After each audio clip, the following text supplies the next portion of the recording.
Hello everyone, welcome back to my channel. ಇವತ್ತು Saturday. ನಾವು ಟೆಂಪಲ್ಗೆ ಹೋಗೋಣ ಅಂದ್ಬಿಟ್ಟು ಗಿರಿನಗರಕ್ಕೆ ಕಾರ್ಯಸಿದ್ಧಿ ಆಂಜನೇಯ ಸ್ವಾಮಿ ಟೆಂಪಲ್ಗೆ ಹೋಗೋಣ ಅಂದ್ಬಿಟ್ಟು ರೆಡಿ ಆಗ್ತಾಯಿದ್ವಿ. ಅಷ್ಟರಲ್ಲಿ ಸ್ವಲ್ಪ ಲೈಟಾಗಿ ಮಳೆ ಬರ್ತಾಯಿತ್ತು. ಮಳೆ ಎಲ್ಲ ಸ್ಟಾಪ್ ಆದಮೇಲೆ ಹೋಗೋಣ ಅಂದ್ಬಿಟ್ಟು ಸಂಜೆ ಟೀ ಕುಡಿಯೋ ಅಭ್ಯಾಸ ಕೂಡ ಇತ್ತಲ್ಲ, ಸ್ವಲ್ಪ ಟೀ ಕುಡಿಯೋಣ ಅಂದ್ಬಿಟ್ಟು ಮಾಡಿಕೊಂಡೆ. ಆಮೇಲೆ ದೇವಸ್ಥಾನಕ್ಕೆಲ್ಲ ಹೋಗೋಷ್ಟರಲ್ಲಿ ಒಂದು 6:30 ಆಯಿತು.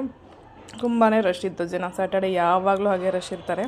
ನಮ್ಮ ಮನೆಯಿಂದ 1 ಕಿಲೋಮೀಟ್ರ್ ಅಷ್ಟೇ, ತುಂಬಾ ಹತ್ರ ನಮಗೆ. ದೇವಸ್ಥಾನ ತುಂಬಾ ಫೇಮಸ್ಸು. ಏನೇ ಅರಿಕೆ ಮಾಡ್ಕೊಂಡು ಅದನ್ನು ಕಾಯಿ ಕಟ್ತಾರಲ್ಲಿ ದೇವಸ್ಥಾನದಲ್ಲಿ 16 ದಿನ ಹೋಗಿ ಪೂಜೆ ಮಾಡಿಸ್ಕೊಂಡು ಬರ್ತಾರೆ. ಅವ್ರು ಅಂದ್ಕೊಂಡಿದ್ದೆಲ್ಲ ಆಗುತ್ತೆ ಅಂತ ತುಂಬಾ ನಂಬಿಕೆ ಇಟ್ಟು ಕಾಯಿ ಕಟ್ತಾರೆ. ದೇವಸ್ಥಾನದಲ್ಲಿ ಎಲ್ಲಿ ನೋಡಿದ್ರು ತೆಂಗಿನಕಾಯಿ ಕಟ್ಟಿರೋದೇ ಇದೆ. ನಾನು ಸುಮಾರು ಸ್ವಲ್ಪ ಎಲ್ಲ ವಿಡಿಯೋ ಮಾಡಿಕೊಂಡೆ. ನೋಡಿದ್ರೆ ಎಲ್ಲಿ ನೋಡಿದ್ರು ತೆಂಗಿನಕಾಯಿಗಳು. ಮುಂಚೆ ಎಲ್ಲ ಇಷ್ಟೊಂದು ಇರಲಿಲ್ಲ, ಈಗಂತೂ ತುಂಬ ಜನ ಆಗ್ಬಿಟ್ಟಿದ್ದಾರೆ. ಮತ್ತೆ ಮಳೆ ಜೋರಾಗಿ ಸ್ಟಾರ್ಟ್ ಆಯಿತು. ಸೊ ಮನೆಗೆ ಬೇಗ ಹೋಗ್ಬಿಡೋಣ ಅಂತ ಮನೆಗೆ ಬಂದ್ವಿ. ರಾತ್ರಿ ಡಿನ್ನರ್ಗೆ ಸ್ವಲ್ಪ ಪಲ್ಯ, ಸೌತೆಕಾಯಿ, ಆ್ಯಪಲ್, ಇಷ್ಟರಲ್ಲೇ ಡಿನ್ನರೆಲ್ಲ ಮುಗೀತು.